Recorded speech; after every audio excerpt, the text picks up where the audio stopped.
Now I would have the great pleasure introducing our next guest speaker. We hadn't expected him, and he's very welcome. We're very surprised and honoured to have him here. I'd like to introduce Luke, Ming, Flanagan, TD.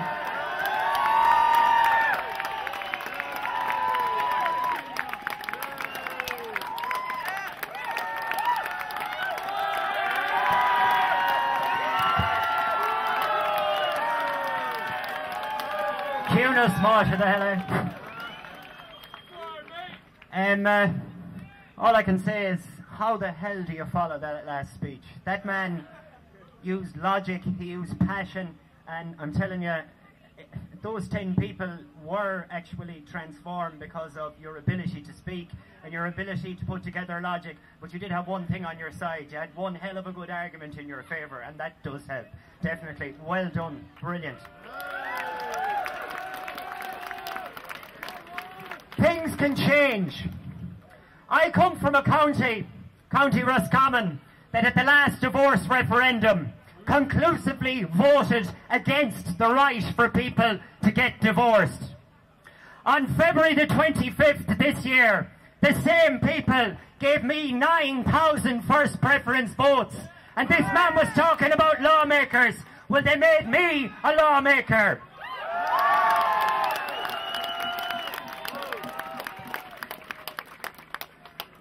What this man... Sorry, I didn't catch your name. Apologies. What Vincent said earlier there about how you can actually convince people is so true. It really is. I went to what would be considered the most conservative constituency, bar Donegal South, in this country. And I told them the truth. And they accepted the truth. And they went along with it, and they voted for me, and they put me in the Dáil. It proves something. It proves that politicians need not be scared of this subject. If they explain it to people correctly, the people will understand, and the people will vote for them.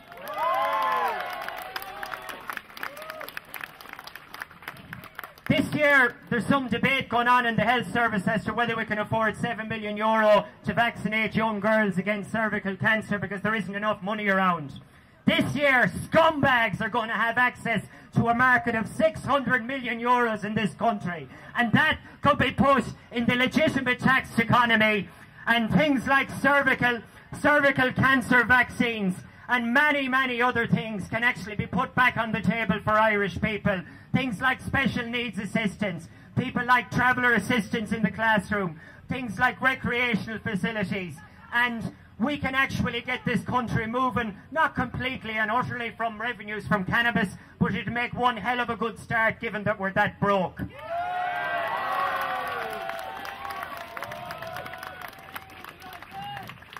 When the Misuse of Drugs Act was brought in here in the 70s, the idea behind it was, well, if it was going to be a success, was that drugs would become less accessible and cannabis would become less accessible. It also, apparently, the aim of it was that people would be less likely to take them and that the price would be driven up and no one would be able to afford them. Well, the reality is, 30 years nearly later, it has been proven without doubt that they are attempting to enforce the unenforceable. It has not worked, it will not work, and it never will work, because the simple fact is, it is now easier than ever to get it. In many places it is as cheap as it ever was. And the only thing that could have changed between now and the 70s is that we could have had billions in the legitimate tax economy. People like Veronica Guerin would still be alive, and we wouldn't have as many heroin problems in this country. Anyone who believes that legalising cannabis would lead to more people using hard drugs should listen to the facts from Holland. According to the Trimbos Institute, a psychiatric think tank in the Netherlands or in Holland, an organisation that carries out a survey of 5,000 people every 6 years. According to their survey, Dutch teenagers, less than 1 in 1,000 of them experiment with heroin in a country where you can openly buy cannabis. The figure for Ireland is 1 in 60. So if you are a concerned parent out there and you want to make sure that your child is 90% less lightly to try heroin. Legalise cannabis now!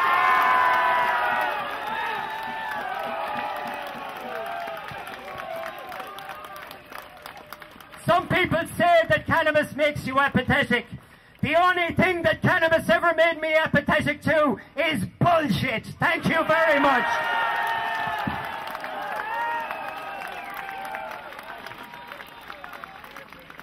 Thank you, Ming. And thank you to everybody who helped out today and everybody who showed up today. I want to thank Helen, Ella, Sean, Graham, a couple of guys, I forget their names. And thank God for keeping us dry today, or whoever's in charge of that. It's outstanding.